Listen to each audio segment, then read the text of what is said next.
जमलेल्या माझ्या धारावीकर बांधवांनो, भगिनींनो आणि मातांनो, गेल्या काही दिवसांपूर्वी आपण एक मोठा मोर्चा काढला होता आणि मला वाटतं आपण सर्वजण त्याला उपस्थित असाल. होतात की नव्हतात? आणि त्याही वेळेला मला सांगितलं होतं की थोडं हिंदी मराठी असं बोला. पंचायत अशी होती, एकदा मराठीत बोलायला सुरुवात केलं की सलग मराठीमध्ये बोलणं होतं. हिंदी में बात शुरू करे तो हिंदी में शुरुआत होती है. कोशिश करता हूं आधा आधा बात करने की. आज काही आपली तशी जाहीर सभा नाहीये, कारण असं काही निमित्त नाहीये. नाही निवडणुका आल्यात, ना कोणता कार्यक्रम, असं काही नाहीये. मी तर असं ठरवलं की आता जरा शाखा शाखाने भेटी द्यायच्या. कुछ दिन पहले मैं उल्लासनगर, कल्याण, उस चुनाव क्षेत्र का मैंने दौरा किया और हर जगह एक ऐसी और इससे बड़ी छोटी ऐसी मीटिंग ही हो गई. फिर रायगढ़ में गया, विनायक जी के चुनाव क्षेत्र में गया और आज आपको मिलने के लिए धारावी में आया हूं. निमित्त आहे शाखा भेटी, पण गर्दी एवढी होते की शाखेचं दारच मला दिसत नाही. आणि आता स्टेजवरती आल्यावरती विनायक राऊत म्हणाले की आम्ही शाखेत बसलो होतो. म्हटलं शाखा कुठे? ही काय इकडे? आता दिसते कुठे शाखा? बघा, सगळी गर्दीच गर्दी आहे. आणि पूर्ण महाराष्ट्रामध्ये हेच झालेलं आहे. जिथे जातोय तिथे लोकच्या लोक, झुंडीच्या झुंडी रस्त्यावरती येत आहेत, मैदानात येत आहेत. हे जे काय सरकार है, सरकार के खिलाफ एक असंतोष है. और मैं मानता हूं धारावी में और कई जगहों से ज्यादा असंतोष धारावी में इस सरकार के खिलाफ आहे की नाही आहे. आणि मी तर लढायला उतरले तुमच्यासाठी. तुम्ही सोबत राहणारच की नाही आहात? कारण एक नवीन तरीका उन्होंने ढूंढ निकाला है. सरकार की जितनी सारी यंत्रणा है, मत ईडी असेल, सीबीआई, इनकम टैक्स, यहां तो मैंने सुना कुछ रिटायर्ड पुलिस अफसर को भी लगा दिया है काम पर. गुंडागर्दी बढ़ती जा रही है. मग त्यांच्या मागे काहीतरी लावायचं आणि त्यांना पक्षात फोडून घ्यायचं. आपल्या इथले पण काही जण, आपल्यातले नाही पण इकडचे तिकडचे, त्यांच्याकडे गेले. विकाऊ माल असतो तो विकला गेला, हरकत नाही. पण मला माझे निष्ठावंत मावळे सोबत आहे, तोपर्यंत लढण्याची मला अजिबात चिंता नाही आणि विजयाची तर अजिबात नाही, कारण जिंकणार म्हणजे जिंकणारच. तुम्हाला सर्वांना कल्पना आहे. आता विनायक राऊत जे बोलले, संजय राऊत जे बोलले, मोर्चा काढला तेव्हाच मी म्हटलं होतं की तुम्हाला धारावीकरांना एक तात्पुरती व्यवस्था म्हणून, त्याला काय म्हणतात, ट्रान्झिट कॅम्प म्हणून इकडनं उचलतील आणि मिठागरात टाकून देतील. तेव्हा निर्णय झालेला नव्हता. मग काही जण सरकारमधले म्हणाले की असं काही होणार नाही, उद्धव ठाकरे असंच काहीतरी बोलतोय. आणि बरोबर गेल्या काही दिवसापूर्वी कोणी जागा मागितली? आजपर्यंत आपण अनेकदा मुंबईकरांसाठी कांजूरमार्गची जागा मागत होतो, तर केंद्र सरकार कोर्टात गेलं होतं, ही तुमची जागा का आमची जागा? हो, आम्हाला नकोय ती जागा, आपल्या लोकांसाठी पाहिजे. नाही, बस हमारी जगह आहे. मला वाटतं तिकडे पण मिठागर आहे, कांजूरला पण मिठागर आहे, नाही दिली जागा. आणि आता म्हणजे जेव्हा मी मुख्यमंत्री म्हणून माझ्या मुंबईकरांसाठी कांजूरमार्गची जागा मागत होतो तेव्हा दिली नाही, पण आता पंतप्रधानांच्या मित्रासाठी, अदानीसाठी मात्र मुलुंडची आणि तिथली मिठागराची जागा देऊन टाकली एका फटक्यामध्ये. हा है तुमचा, यही है कि ये आपकी परिभाषा है सबका साथ सबका विकास? मतलब साथ सबका चाहिए, लेकिन विकास सिर्फ मेरे मित्र का होगा, मेरे दोस्तों का विकास होगा. सबका साथ और मित्र का विकास नहीं, ऐसे नहीं होने दूंगा मैं. माझे धारावीकर इथून कुठेही जाणार नाहीत. माझ्या धारावीकरांना विकास पाहिजे, तो म्हणजे इथल्या इथेच पाहिजे.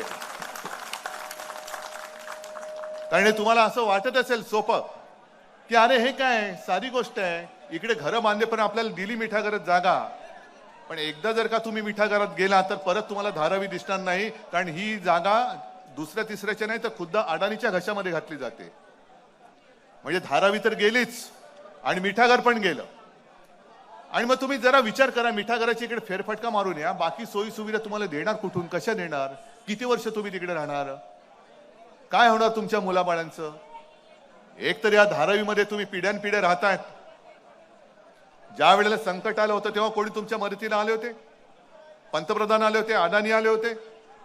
हे उपमुख्यमंत्री आता बसलेत, उपमुख्यमंत्री, ते तुमच्या मदतीला आले होते, कधीतरी धारावीत दिसले होते, पण आता दिसतील.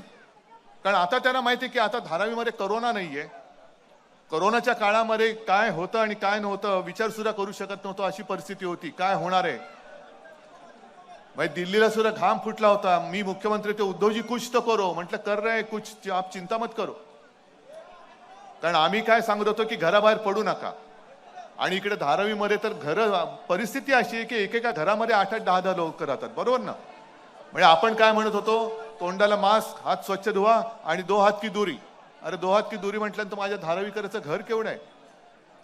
एक तर पहिला प्रथम हे तुमचं जे काय फिंजिबल आहे ते मला काही त्याच्यात जायचं नाहीये, पण माझ्या धारावीकराला हक्काचं 500 फुटाचं घर मिळालं पाहिजे, म्हणजे मिळालंच पाहिजे, ही आमची पहिली मागणी आहे.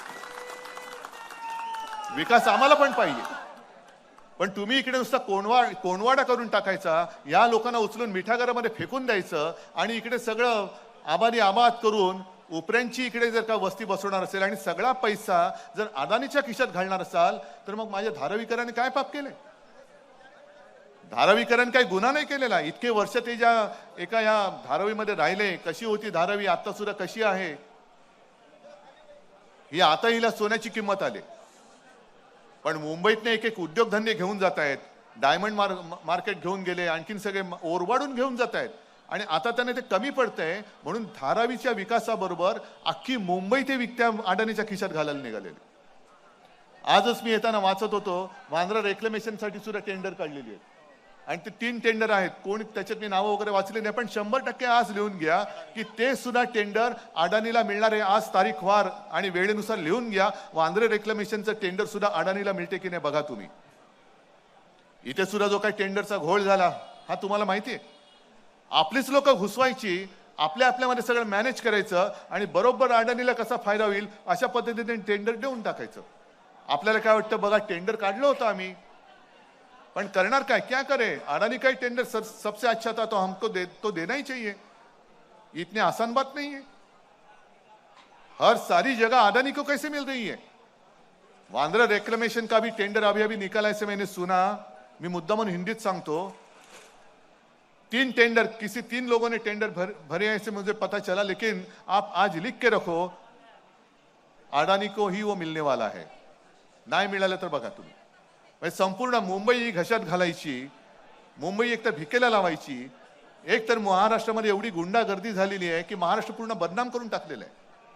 महाराष्ट्रामध्ये बाहेरचे उद्योगधंदे येणारच नाहीत अशी परिस्थिती करून ठेवायची. हे ह्या नाकर्ते आणि नालायक राज्यकर्त्यांना कळत नाहीये, सत्ताधाऱ्यांना कळत नाहीये. महाराष्ट्राची बदनामी करायची की जेणेकरून महाराष्ट्रामध्ये कोणी येऊच नये आणि मुंबईमध्ये जे राहत आहेत त्यांची अशी वाट लावून टाकायची की मुंबई पार भिकेला लावून टाकायची. हे बघून जीव जळतोय म्हणून मी लढाईला उभा आहे. मला सुद्धा काय साठवलोट करायचं असतं करून मी मोकळा झालो असतो, तुम्हाला कळलं पण नसतं. पण मी गरिबांसोबत उभा राहिलो कारण ही माझी ताकद आहे आणि यांच्यासाठी म्हणून मी लढाईला उभा राहिलेलो. डील करना क्या आसान बात है, लेकिन आपका जीवन बर्बाद कर मैं कुछ भी डील नहीं करूंगा, कभी नहीं कर सकता मैं. ज्याला तुमच्या म्हणजे काल परवाकडे आमचा एक चांगला कार्यकर्ता मारला गेला, अभिषेक घोसाळकर. त्याच्यावरती आज मी बोललो कारण काल उपमुख्यमंत्री जे राज्याचे गृहमंत्री आहेत देवेंद्र फडणवीस. आता तुम्ही मला सांगा, गेल्या आठवड्यामध्ये भाजपच्या आमदाराने भर पोलीस स्टेशनमध्ये गोळीबार केला. काल परवाकडे आमचा एक चांगला कार्यकर्ता त्याला गोळीबार करून त्याची हत्या झाली. आज बातमी आली जळगावमध्ये सुद्धा एका भाजपच्या माजी नगरसेवकाची हत्या झाली. आणखी नागपूरमध्ये आज दोघांच्या हत्या झाल्यात. संपूर्णपणे हत्या होत आहेत. मग गृहमंत्री आहेत की नाही. आणि मग गृहमंत्र्यांचा राजीनामा मागितल्यानंतर गृहमंत्री अत्यंत बेशरमपणाने म्हणतायत की उद्या गाडीखाली एखादा कुत्रा जरी आला तरी तुम्ही माझा राजीनामा मागा. मग तुम्ही यांच्याकडे मतं मागायला येतात कशाला. आम्ही जो आवाज उठवलाय तो आमचा कार्यकर्ता मारला गेला म्हणून आम्ही आवाज उठवला. आणि तुमच्या लेखी जरी सगळी जनता कुत्रा मांजरासारखी असेल तर निवडणुकीला आल्यानंतर सुद्धा तुम्हाला सुद्धा त्यांच्या पेकाटामध्ये लात घालावीच लागेल. तुमची शक्ती काय ही तुम्ही आता जर का दाखवून देऊ शकला नाहीत तर मग काय अडाणी काय कोणी काय, आओ जाओ घर तुम्हारा, आम्ही बरे आहोत, आम्ही मिठा घरामध्ये टाका नाही तर कुठेही फेका, आम्हाला काही फरक पडत नाही. आणि फक्त तुम्ही जागे आहात की नाही एवढंच बघायला आलो होतो. जागे आहात ना? पुन्हा निवडणुका आता आलेली आहे तोंडावर. 1-2-2.5 महिन्यावरती निवडणूक येईल. तुम्हाला दिल्लीमध्ये तुमच्या हक्काचा आवाज उठवणारा खासदार पाहिजे की जसा इथं आत्ता आपण दिला होता तसा गद्दार त्यांच्या खुर्चीखाली जाऊन त्यांच्या खुर्चीचे आणि त्यांचे तळवे चाटणारा पाहिजे, हे तुम्ही ठरवायचंय. हा निर्णय तुम्ही घ्यायचा आहे. आम्ही तर लढायला तयारच आहोत, आम्ही मैदानात उतरलेलो आहोत.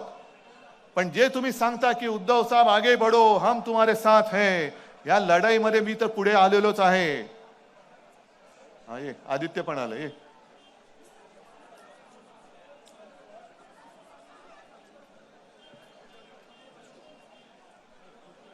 ये मत.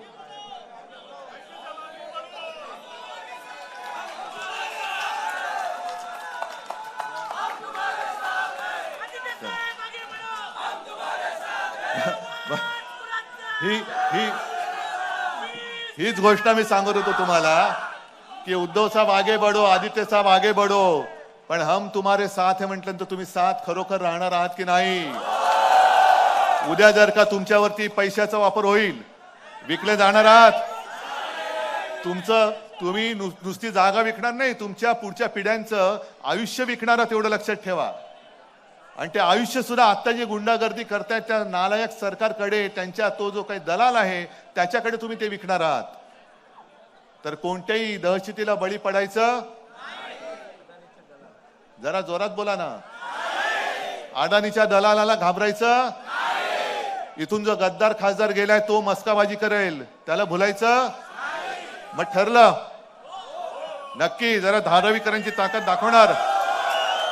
ठीक आहे, मी आता उलटी घोषणा देतो. जसं तुम्ही म्हणता उद्धव साहेब आगे बढ़ो, तसं मी तुम्हाला सांगतो धारावीकरांनो फक्त ठाम उभे राहा. अख्खी शिवसेना तुमच्या सोबत आहे. जय हिंद, जय महाराष्ट्र. एबीपी माझा, उघडा डोळे बघा नीट.